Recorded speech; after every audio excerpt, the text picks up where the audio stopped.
Hello বন্ধুরা, আজকে আমি রান্না করে দেখাচ্ছি সুমনার রান্নাঘরে রসুন ফোড়ন দিয়ে মুসুর ডাল। দেখুন আমি ভালো করে ধুয়ে পরিষ্কার করে আমি জল দিয়ে আমি গ্যাসে বসিয়ে দিয়েছি। এটা ফুটতে রইল, আপনারা দেখতে থাকুন। দেখুন বন্ধুরা, আমার ডালটা কিন্তু ভালো ফুটছে। এবার ওপরে দেখুন একটা নোংরা লেয়ার পড়ে আছে ডালের ওপর। যতই আমি ধুয়ে দিই না কেন এর একটা ফেনা ওঠে, এইটা কিন্তু আপনারা ভালো করে ফেলে দেবেন। এটা আস্তে আস্তে করে নিয়ে এই ফেনাটা ফেলে দেবেন। এতে কি হয়, যাদের ইউরিক অ্যাসিড আছে তাদের কিন্তু এইটা ফেলে দিলে আর খুব একটা বেশি হয় না।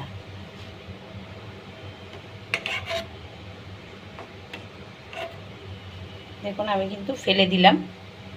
এবার ডালটা ফুটতে রইল, দেখুন সেদ্ধ হয়ে আসছে আর কি, অল্প অল্প করে। এবার ডালটা হতে রইল, আপনারা দেখতে থাকুন। দেখুন বন্ধুরা, আমার কিন্তু দেখুন ডালটা ফুটেও গেছে আর ডালটা খুব ভালো সেদ্ধও হয়ে গেছে। এবার আমি একটু ডালটাকে নিয়ে একটু ভালো করে নাড়িয়ে দেবো। দেখুন ডালটা নাড়াতেও হচ্ছে না, ডালটা এত ভালো যে তাড়াতাড়ি সেদ্ধ হয়ে গেছে। দেখুন কত সুন্দর। এইবারে আমি একটু লবণ দেব। যে যেরকম খাবেন সেই আন্দাজ মতন আপনি একটু লবণ দেবেন। আমি একটু লবণ দিলাম। এইবার আমি একটু হলুদ দেব।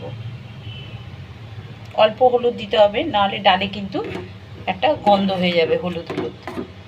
এবার আমি একটু রসুন থেতো করে রেখেছি। দেখুন রসুন থেতো করে রেখেছি। এই রসুনটা একটু অল্প করে আমি ডালে দেব। রসুনটা থেতো করে রেখে দিয়েছি, অল্প করে ডালে দিয়ে দিয়েছি। এদিকে আমি কড়াইতে তেল গরম করতে দিয়ে দিয়েছি, সর্ষের তেলে। এটা সর্ষের তেলে করলে খেতে ভালো হবে। এবার আমি পেঁয়াজগুলো দিয়ে দিলাম। পেঁয়াজগুলো দিয়ে এবার আমি একটু ভালো করে এটা পেঁয়াজটাকে একটু লাল লাল করে ভাজতে হবে। পেঁয়াজটাকে একটু ভালো করে ভেজে নিয়ে দেখুন পেঁয়াজটা দেখুন বন্ধুরা আমার কিন্তু পেঁয়াজটা ভালো লাল লাল হয়ে গেছে। এইবার আমি দেখুন আমি শুকনো লঙ্কা একটু ফাটিয়ে রেখে দিয়েছি। পেঁয়াজটার মধ্যে আমি একটু শুকনো লঙ্কাটা দিয়ে দিলাম। আমি আগে দিইনি এই কারণে, শুকনো লঙ্কা বেশি পুড়ে গেলে ডালটা কিন্তু খেতে খারাপ হয়ে যাবে। ওই জন্য আমি একটু পেঁয়াজটা হয়ে গেছে তারপরে আমি শুকনো লঙ্কাটা দিয়েছি। দেখুন বেশ লাল লাল হচ্ছে। এবার আমি একটু সামান্য পাঁচফোড়ন দিয়ে দিলাম। এটাও আগে দিইনি কারণ এটা বেশি পুড়ে যাবে। এবার আমি দেখুন বেশ লাল লাল হয়ে গেছে। এবার একটু থেতো করে রেখেছি রসুনটা থেতো করে রাখলে কি হবে, রসুনের বেশ গন্ধটা ডালের মধ্যে যাবে। আর একটু কাঁচা রসুনও আমি কিন্তু ডালেতে দিয়ে দিয়েছি।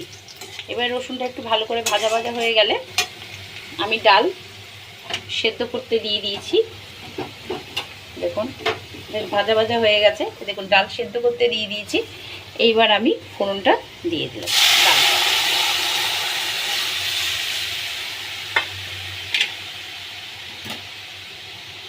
ডালটায় ফোড়ন দিয়ে দিলাম। দেখুন কি সুন্দর একটা কালার এসছে। দেখুন আমার কিন্তু লঙ্কাটাও বেশি পড়েনি আর পেঁয়াজগুলো কিন্তু ঠিকঠাক আছে। এবার সামান্য আমি একটু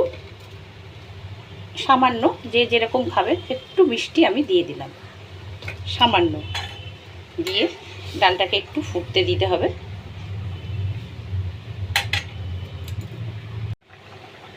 দেখুন বন্ধুরা আমার কিন্তু ডালটা বেশ সুন্দর করে ফুটছে আর বেশ ঘন ঘনও এসছে। এইবার আমি ডালটা নামিয়ে দেব। বেশিক্ষণ ফোটালে কিন্তু এর টেস্টটা নষ্ট হয়ে যাবে। এবার আমি নামিয়ে দিচ্ছি। দেখুন বন্ধুরা আমার কিন্তু মুসুর ডাল হয়ে গেছে। দেখুন মুসুর ডালটা বেশ ঘন ঘন এসছে আর আমি যে কাঁচা মুসুর ডালের মধ্যে একটু কাঁচা রসুন দিয়েছি সেটাও কিন্তু রয়ে গেছে। আর ফোড়নেও কিন্তু আমি একটু ভেজে দিয়েছি। এইভাবে আপনারা করবেন, দেখবেন কেমন হয়েছে। আর কমেন্টের মাধ্যমে জানাবেন, শেয়ার করবেন, লাইক করবেন।